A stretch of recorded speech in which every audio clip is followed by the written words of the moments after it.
नमस्ते बच्चों। Standard fourth Hindi, उसमें हमारा 14th चैप्टर जिसका नाम है पानी और रसगुल्ले। ये पाठ में हमें ये बताया गया है कि जल ही हमारा जीवन है। जल के बिना हमारा जीवन नष्ट हो जाता है। अगर हम जल को बचाए रखेंगे, उसका व्यर्थ नहीं करेंगे, तो वो हमारे लिए ही फायदेमंद होगा। जल नष्ट नहीं करना चाहिए, जल को बचाना चाहिए। जल ही हमारा जीवन है। जल है वो व्यर्थ गंवाने से क्या होता है, वो हमें इस पाठ में सीखना है। तो यहाँ पे पहले ये एक बात बताई गई है, वो हमें पढ़नी है। जल है जीवन का आधार, प्रकृति का पावन उपहार। सभी प्राणी जल ही पीते हैं, जल पर ही जिंदा रहते हैं। खर्च करो जितना हो काम, बात हमारी लो यह मान। वर्षा का जल बह न जाए, जल संरक्षण रह न जाए। जल को कभी न व्यर्थ बहाना, वरना होगा फिर पछताना। तो यहाँ पे ये बात बताई है कि जल ही हमारा जीवन है, प्रकृति का उपहार है, हमें प्रकृति के द्वारा भेंट मिली है। सभी प्राणी, पशु, मानव, वो सब पानी पीकर ही अपना जो जीवन है वो बिताते हैं, वो जिंदा रहते हैं। मानव है वो खाने के बिना थोड़े टाइम रह सकता है, पर पानी के बिना, जल के बिना नहीं रह सकता। जल है वो इतना ही खर्च करना चाहिए, उतना ही बहाना चाहिए जितना हमें काम हो। व्यर्थ पानी है वो बहाना नहीं चाहिए। और जो वर्षा का जल है, जो वर्षा आती है, उसका जल भी हमें संभाल के संरक्षण करके रखना चाहिए। जल को कभी भी व्यर्थ नहीं बहाना चाहिए, वरना अगर जल खत्म हो जाएगा, पानी की कमी हर जगह होगी, तो हर एक मनुष्य को, प्राणी को पछताना पड़ेगा। ये बात बताई है। तो ये पाठ है पानी और रसगुल्ले, उसको हम समझते हैं। उससे पहले उसके जो शब्दार्थ है वो देखते हैं। शब्दार्थ में पहला शब्दार्थ है प्रतीक्षा यानी इंतज़ार, यूनिट यानी बिजली मापने की इकाई, राष्ट्रीय धन यानी राष्ट्र का धन, और लास्ट में है हानि यानी नुकसान।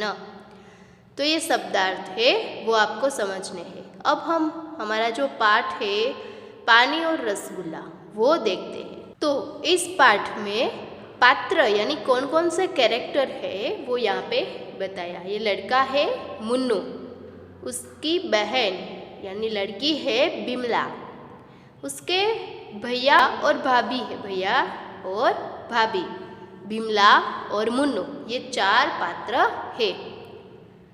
एक मध्यम वर्गीय परिवार के खाने का कमरा, जिसमें एक घड़ी रखी हुई है जो 5:45 बजा रही है। मेज पर दूध रखा है। छोटा मुन्नू अपनी भाभी के पास बैठा है। अभी ये चार पात्र है, भैया, भाभी और मुन्नू और बिमला। वो एक मध्यम वर्गीय परिवार में रहने वाले हैं। क्या बताया गया है, क्या दिखाया गया है? खाने का कमरा है, वहाँ पे घड़ी में कितने बजे है? 5:45। और मेज पर, टेबल पर क्या रखा हुआ है? दूध। और भाभी के पास में कौन बैठा है? छोटा मुन्नू। ये दृश्य है।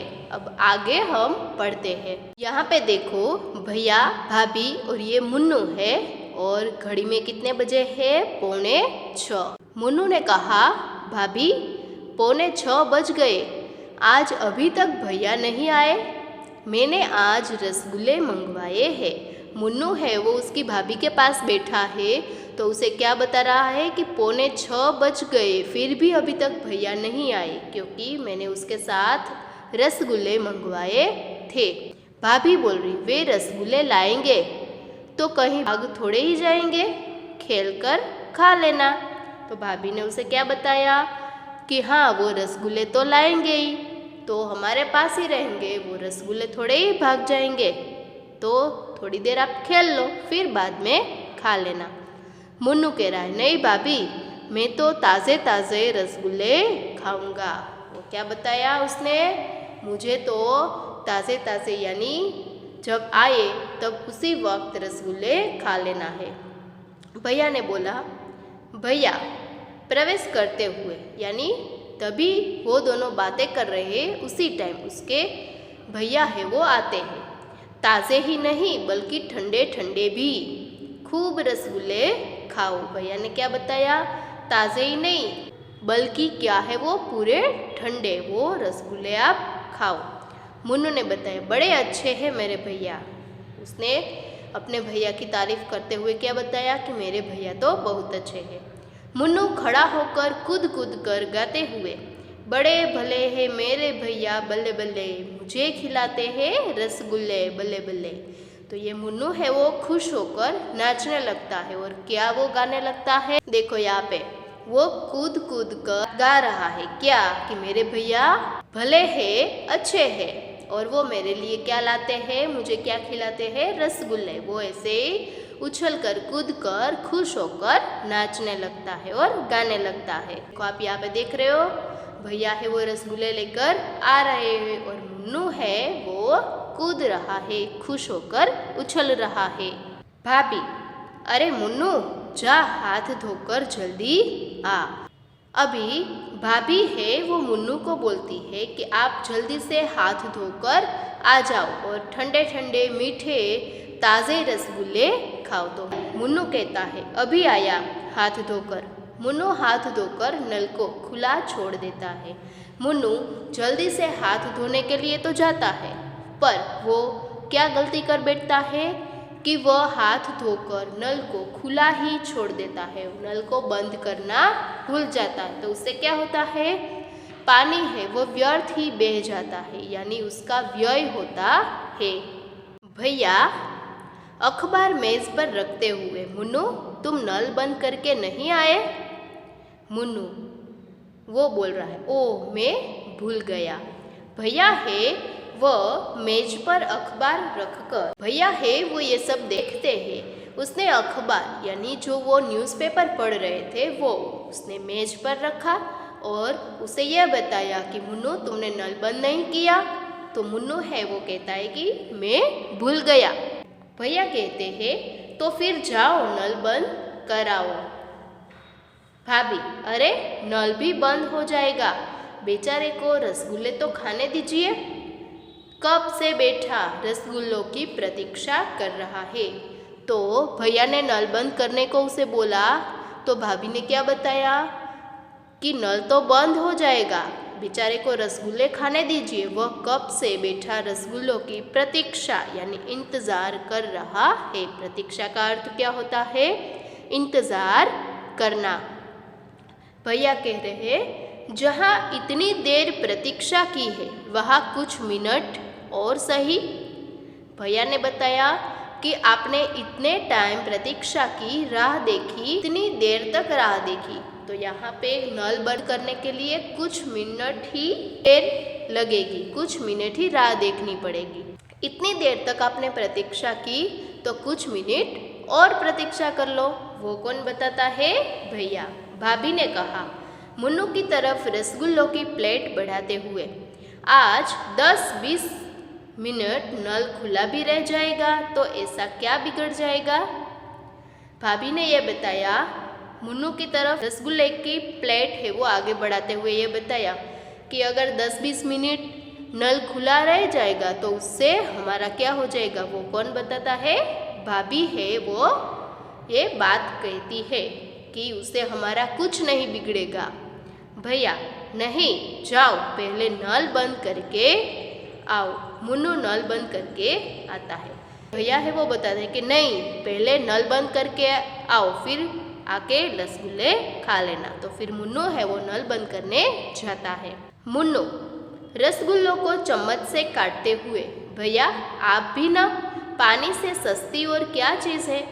मुन्नू है वो उसके भैया से कह रहा है, रसगुल्ले खाते खाते उससे बात कर रहा है कि भैया आप भी हो ना, पानी से सस्ती चीज़ क्या है? पानी तो ऐसे ही हमें मुफ्त में मिल जाता है, वो सस्ती चीज़ है, वो ऐसी बात करता है। भैया ने बताया, नहीं मुन्नू, यही तो तुम्हारी भूल है। पानी राष्ट्रीय धन है, इसको ज़रा सा भी बर्बाद करना राष्ट्रीय अपराध है। भैया ने क्या बात बताई कि नहीं मुन्नू, ये तुम्हारी भूल है, तुम्हारे समझने में गलती हुई है। पानी है वो हमारा राष्ट्र का धन है। क्या है? पानी। इसको ज़रा सा भी बर्बाद करना राष्ट्रीय अपराध है। हमें पानी को बर्बाद करना नहीं चाहिए, उसे राष्ट्रीय गुनाह कहा जाता है, राष्ट्रीय अपराध माना जाता है। वो ये बात भैया है वो मुन्नू को बताते हैं।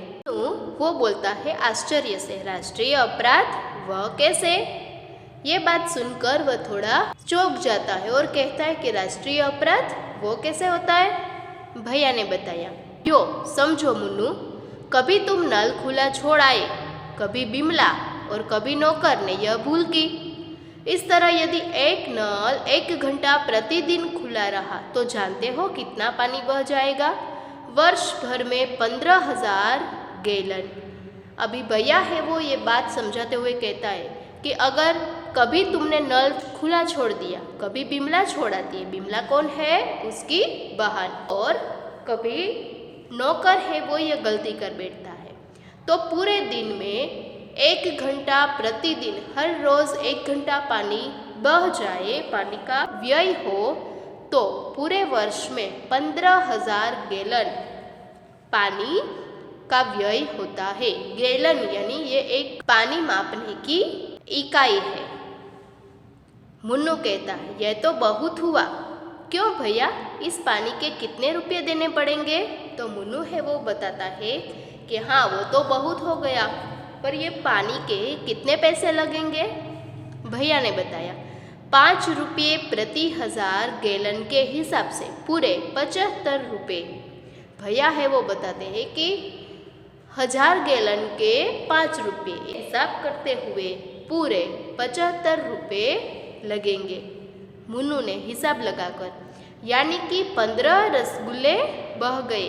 मुन्नू है वो हिसाब लगाता है और कहते हैं कि 15 रसगुल्ले बह गए। नहीं भैया, यह नहीं हो सकता, मैं 15 रसगुल्ले कभी नहीं बहने दूंगा, मैं आगे से हमेशा नल बंद किया करूँगा। मुन्नू है वो उसके भैया की बात मान लेता है, उसकी बात समझ में आती है, तो वह कहता है कि अब से मैं कभी भी ये गलती नहीं करूँगा, इतना नुकसान मैं कभी नहीं करूँगा और आगे से हमेशा नल बंद करूँगा। बिमला आकर कहती है, पर हम जितना पानी बहाते हैं उसका तो हम पैसे दे देते हैं, यह फिर राष्ट्रीय अपराध कैसे हुआ? बिमला है वो कहती है कि हम जितना भी पानी खर्च करते हैं, बहाते हैं, उसके तो हम पैसे दे देते हैं, तो हमें राष्ट्रीय अपराध कैसे माना जाता है? उसे बिमला है वो उसे कहती है। इसे उसके भैया से बात कहते हैं, हर वह चीज़ राष्ट्रीय धन है जिसके कम और अधिक होने से देश की आर्थिक स्थिति पर प्रभाव पड़ता है। क्या तुम बता सकते हो नलों में पानी कहाँ से आता है? मुन्नू कहता है, हमारे यहाँ तो यमुना से आता है। अभी भैया है वो ये बात बताते हैं कि हर चीज़ है वो राष्ट्रीय धन है जिसके कम और अधिक होने से, कोई ऐसी चीज़ है जिसके बढ़ने से और कम होने से उसकी आर्थिक स्थिति, उसकी असर हमारे देश की राष्ट्रीय आर्थिक स्थिति पर होती है। तो क्या तुम बता सकते हो नलों में पानी कहाँ से आता है? हमारे घर में जो नल है उसमें पानी कहाँ से आता है? तो मुन्नू बताता है कि हमारे यहाँ तो यमुना नदी से पानी आता है। भैया बोलते हैं, यमुना नदी से पानी अपने आप नलों में नहीं चला जाता, बिजली की मशीनों द्वारा यमुना से पानी नलों में चढ़ाया जाता है। 15,000 गैलन पानी को नल में चढ़ाने के लिए 10 यूनिट बिजली खर्च होती है, जिससे 600 प्याले चाय का पानी गर्म हो सकता है, या तुम 480 कपड़ों पर इस्त्री कर सकती हो। भैया है वो यह बात बताते हैं कि हमारे घर में जो नल है उसमें यमुना नदी से पानी ऐसे ही नल में नहीं आता। नल में आने के लिए कई ऐसी बिजली की मशीनों के द्वारा यमुना से पानी नलों में चढ़ाया जाता है। 15,000 गैलन पानी को नल में चढ़ाने के लिए 10 यूनिट बिजली खर्च होती है। यहाँ पे यूनिट है वो बिजली मापने की इकाई है और यहाँ पे गैलन है वो पानी मापने की इकाई है। तो इतना पानी चढ़ाने के लिए इतनी जो यूनिट खर्च हो सकती है तो उससे 600 प्याले चाय का पानी है वो गर्म हो सकता है। या फिर तुम 480 कपड़ों पर इस्त्री कर सकती हो। इतनी बिजली लगती है। कितना पानी चढ़ाने के लिए? 15,000 गैलन पानी चढ़ाने के लिए इतनी बिजली खर्च करनी पड़ती है, तभी हमारे घरों में पानी आता है। बिमला कहती यह तो बड़ी भारी हानि होती है। हानि यानी नुकसान, ये तो बड़ा नुकसान होता है। भैया कहते हैं यह हानि इसलिए और भी अखरती है कि हमारे देश में बिजली की बड़ी कमी है। यदि हम किसी भी प्रकार से बिजली को नष्ट करते हैं तो इसका अर्थ है कि हम देश के बढ़ते हुए उत्पादन को रोकते हैं। हमारे देश में बिजली की भी बड़ी कमी है। वह इस प्रकार किसी भी प्रकार से हम बिजली को नष्ट करते हैं तो इसका अर्थ यह है कि हम हमारे देश को आगे बढ़ने के लिए, विकास करने के लिए हम उसको रोकते हैं, हम उसे हानि पहुंचाते हैं। बिमला कहती है देश के बढ़ते हुए उत्पादन को कैसे रोकते हैं? तो बिमला को प्रश्न होता है कि हम हमारे देश को आगे बढ़ने के लिए, उसका उत्पादन करने के लिए हम कैसे रोकते हैं? भैया कहते हैं वो बिजली हमने नष्ट कर दी, उसके स्थान पर धोबी ने कोयला काम में लिया। यह कोयला यदि बच जाता तो किसान जला लेता, इससे वह गोबर बच जाता जिससे किसान जला डालते हैं।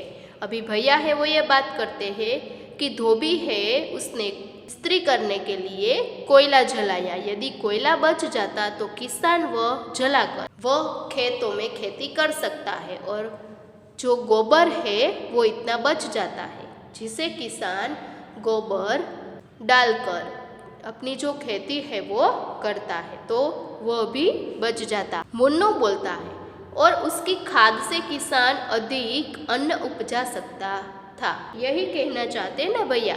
अब समझा कि बिजली पानी कितने कीमती राष्ट्रीय धन है। भैया की इस बात से मुन्नू और बिमला दोनों समझ जाते हैं कि बिजली और पानी है वो किस तरह कीमती है और हमारा राष्ट्रीय धन है। भैया वो बोलते हैं चलो समझ तो गए, अब खूब छक्कर रसगुल्ले खाओ। भैया है वो उसे बताते हैं कि अब आपको मेरी बात समझ में तो आ गई, तो अब आप खुश होकर रसगुल्ले खाओ। मुन्नू ने कहा रसगुल्ले बाद में खाऊंगा, बराबर के कमरे में पंखा चल रहा है, पहले वह बंद कर दो। मुन्नू है वो कहता है कि रसगुल्ले मैं बाद में खाऊंगा, पहले बराबर के कमरे में यानी बाजू के कमरे में पंखा चल रहा है, पहले मैं उसे बंद कर दूं। बिमला अरे बातों बातों में मुझे हीटर बंद करने की याद ही नहीं रही। और बिमला को भी जो उसने हीटर चालू रखा था वह बंद करना भूल गई, तो वह भी उसे याद आ जाता है, हीटर बंद करने कहती है। भैया खड़े होकर हम सबको राष्ट्रीय धन का ठीक से प्रयोग करना ही चाहिए। भैया है वो खड़े होकर ये बोलता है कि हम सभी को राष्ट्रीय धन है पानी बिजली, वो सबको हमें अच्छी तरह से प्रयोग करना चाहिए, ठीक से प्रयोग करना चाहिए। जितना हो सके उतना बचाव करना चाहिए, व्यय करना नहीं चाहिए। तो ये बात है वो कहते हुए पर्दा गिरता है। तो ये पानी और रसगुल्ले नाम का जो पाठ है वो एक नाटक के रूप में दिया गया है। तो वो उसमें पानी बिजली वो सब राष्ट्रीय धन है, उसका उपयोग ज़रूरत के अनुसार ही करना है। वो हमें रमेश भाई नाम के जो नाट्य लेखक है उसने बताया है, तो हमें भी उसका अच्छी तरह से जितना चाहे उतना ही उपयोग करना चाहिए, अपव्यय करना नहीं चाहिए।